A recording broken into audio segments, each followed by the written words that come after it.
Hello students, एक प्रश्नावली total complete हुई आपकी त्रिकोणमिति। और हम ये समझते हैं कि आपने पेयर में कंप्लीट कर ली होगी त्रिकोणमिति। इसके आगे आपकी हाइट एंड डिस्टेंस यानी ऊंचाई और दूरी का पार्ट स्टार्ट हो रहा है। ऊंचाई और दूरी में सबसे बड़ा महत्व, सबसे जरूरी काम चित्र है, फिगर। और ये फिगर आपके जैसे प्रकृति में है, प्रकृति को आप जैसे बिल्कुल देख रहे हैं उसी को मानते हुए आप चित्र बनाते जाना। जैसा प्रश्न कहेगा बिल्कुल प्रकृति के रूप कहेगा, उसके अपोजिट नहीं रहेगा, उल्टा नहीं रहेगा। तो वैसे ही चित्र आप बनाते रहें और देखेंगे कि हमारा समकोण त्रिभुज तैयार होगा।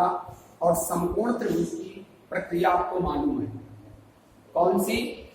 अगर भुजा और कोण दिया होगा तो हम सारणी के माध्यम से निकालेंगे, जैसे tan 60 बराबर या cos 30 बराबर, जो भी एंगल दिया होगा और जो साइड, ये आप चित्र देखकर कंफर्म कर लेंगे कि कौन सा सूत्र यहां यूज होगा। जैसे प्रश्न नंबर 1 में लिखा हुआ है क्वेश्चंस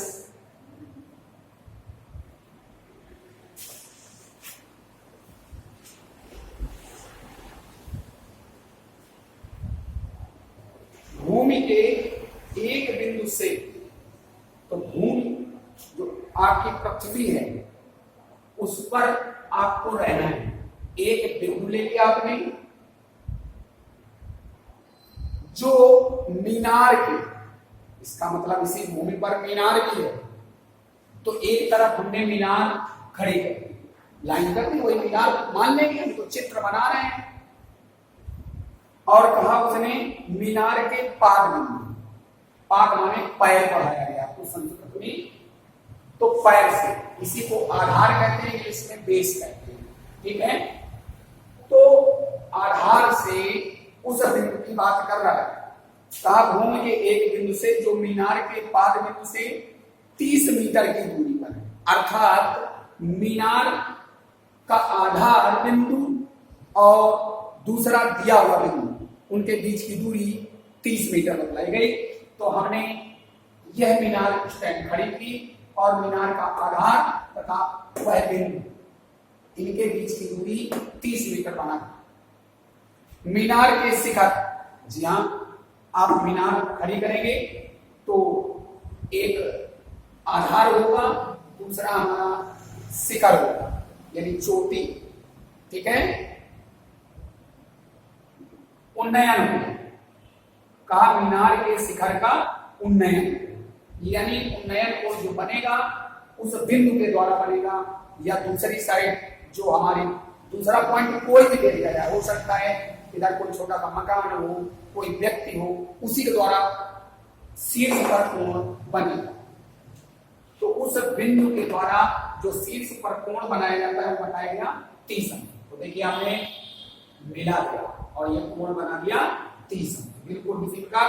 और मीनार की ऊंचाई ज्ञात करवा रहा है, क्या ज्ञात करवा रहा है प्रश्न, मीनार की ऊंचाई। अब हमने इस त्रिभुज में आते हैं, तो ये आपको पहले से बताया था समकोण त्रिभुज बनेगा, क्योंकि हमारी जो पृथ्वी है इस पर जब मीनार हम सीधी खड़ी करेंगे तो सीधी ही खड़ी करेंगे, अगर हम टेपर कर देंगे तो गिर जाएगी, इसलिए सीधी एकदम 90 डिग्री पर।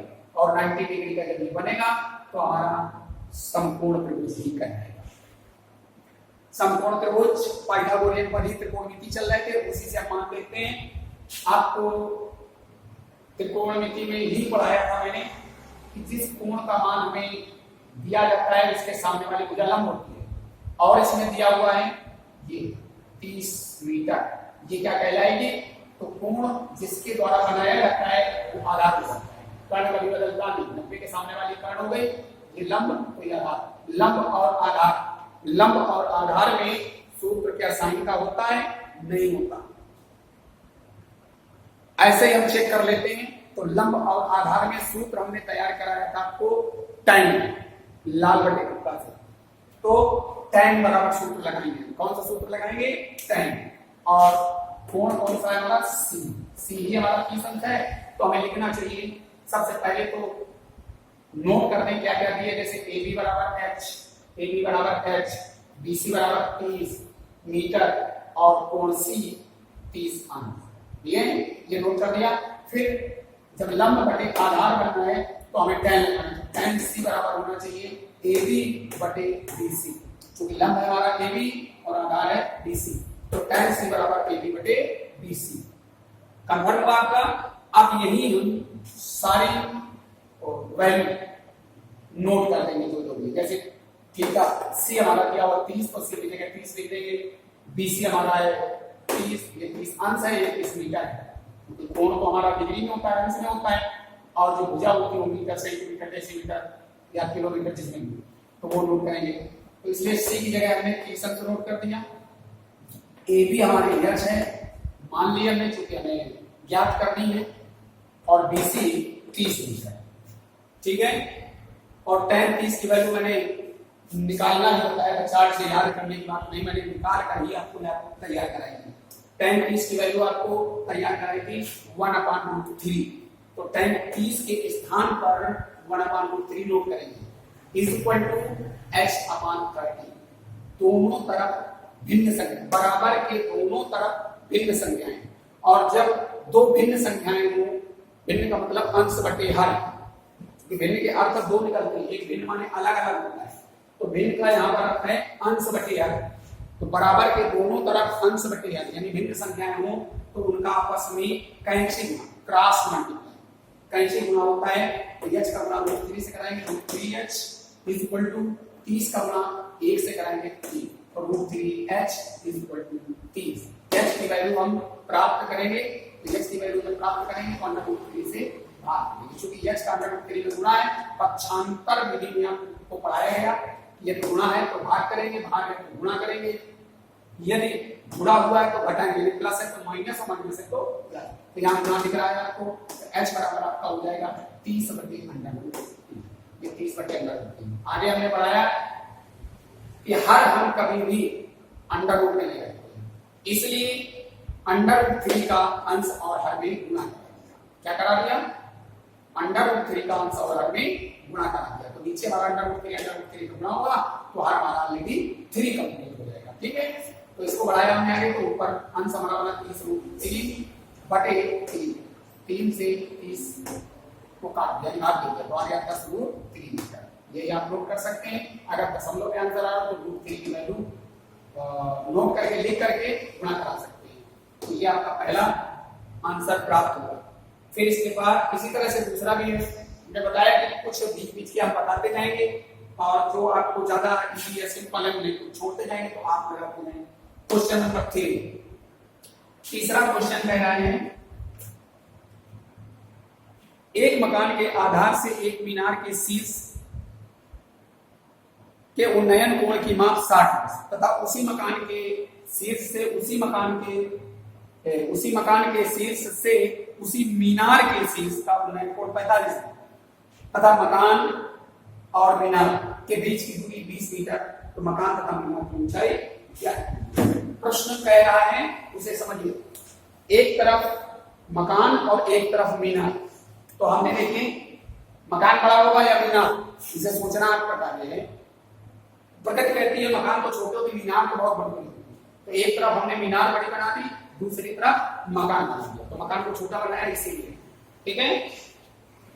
तो सीधी हमने मकान बना दिया और बी के मीनार, पृथ्वी के सीधे यानी 90 अंश कोण पर ही बनेंगे दोनों, और इनके बीच की डिस्टेंस बना दी।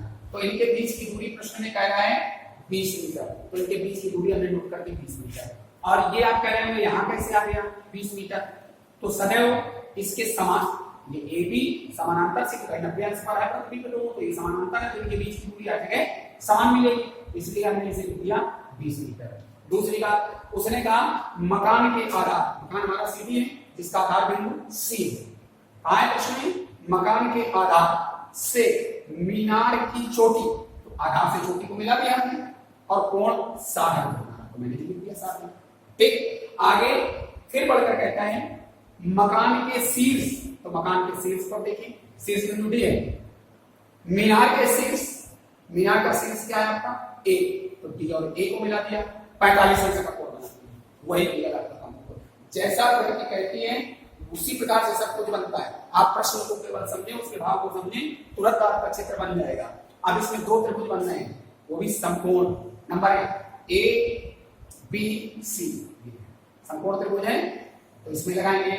दूसरा है ए ई डी, ये देखिए ये भी समकोण है, क्योंकि ये कोण हमारा नहीं बनना है। क्या क्या दिया है या क्या आपको मानना है ये सब नोट कर लेते हैं। तो देखिए मकान हमने सीढ़ी, इसकी ऊंचाई कितनी मानी हमने h1, तो लिख दिया मकान की ऊंचाई सीढ़ी बराबर h1। ठीक है, और मीनार की ऊंचाई ab, ये सब समान थे, समानांतर थे, इसलिए जो सीढ़ी h1 तो BE भी h1, BC के समानांतर ये नीचे, तो BA जो है जिसे हम AB बोल रहे हैं, तो h1 प्लस h2 दोनों का योग है, वही लिखा AB बराबर h1 प्लस h2। कोण ACB, ACB कितने अंश का बना है 60, कोण ADE 45। ठीक है, कोण भी तैयार हो गए। अब आते हैं हमें जो भी प्राप्त करना है, वो कह रहा है मकान की ऊंचाई बताओ और इधर मीनार की ऊंचाई, तो मीनार की ऊंचाई तो आनी चाहिए h1 प्लस h2 में उत्तर, अब मकान की ऊंचाई h1 में आनी चाहिए, तो h1 निकालना है और एक बार निकालना है h1 प्लस h2। आगे बढ़ाते हैं, तो त्रिभुज ADE, ठीक है 45, क्या होगा आपका 45, तो tan 45 बराबर लंब अपटे आधार, क्योंकि हमें ये याद करना है ये है आज लंब और आधार है, तो tan लगाएंगे ना, तो h2 बटे b, h2 बटे tan 45 की वैल्यू 1 बटे 1 ऐसे गुणा कराएंगे तो h2 बराबर 20 मीटर, ये कंप्लीट हो गया। ठीक है, दूसरा तो अब h2 पूछा नहीं है, h2 तो ना तो आपकी मकान की ऊंचाई और ना ही मीनार के, नोट कर दिया गया, आगे काम आएगा। दूसरा त्रिभुज आपका था ACB, इस समय चल रहा था 60 डिग्री 60 अंश, तो त्रिभुज ACB, इसमें भी देखिए ये हमको लंब याद करना है, तो वही tan चलना पड़ेगा, tan थीटा बराबर AB बटे BC, AB बटे BC। ठीक है, tan 60 थीटा 60 अंश है बराबर AB क्या लिखा हुआ है h1 plus h2 upon BC, tan 60 की वैल्यू होती है √3/1 equal to h1 plus h2 upon b, tan से गुणा कराया h1 plus h2 equal to 20√। ठीक है, तो ये 20√3 आ गया, √3 की वैल्यू यहां अगर हम रख दें तो हमारी इसकी ऊंचाई आ जाएगी मीनार h1 प्लस h2, हमने नीचे रख दिया जाकर के, आप यही भी रख सकते हैं। h2 का मान समीकरण फर्स्ट से सेकंड में, h2 का मान यहां रख दें, पक्षांतर कर देंगे तो h1 की वैल्यू आ जाएगी, तो h2 का मान निकाल सकते हैं। ठीक है, तो h1 प्लस h2 बराबर 20√3, तो h1 प्लस h2 की वैल्यू देखिए ये निकाली गई 20 इक्वल टू 20√3।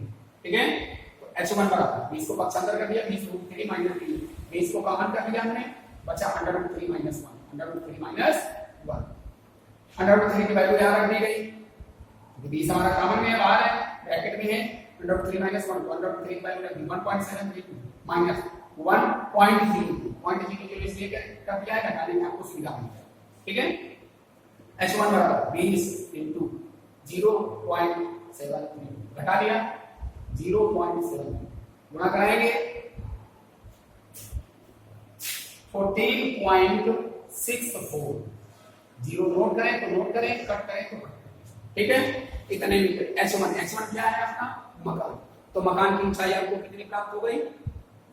आते हैं मीनार है h1 प्लस h2, यही है आपने दिया h1 plus h2 equal to 20। ठीक है, तो 20√3 मैंने कहा था 20 ब्रैकेट में इनटू कर दें √3 की वैल्यू 1.73, इसका गुणा करा दिया हमने, तो ये h1 प्लस h2 मीनार की ऊंचाई है 34.64 यानी 34.64 मीटर। इस तरह से ये क्वेश्चन सॉल्व हुए आपके। प्रयास करें आगे जितना भी इनको और बढ़ा सकें। आगे के क्वेश्चन कल सॉल्व करेंगे। ओके।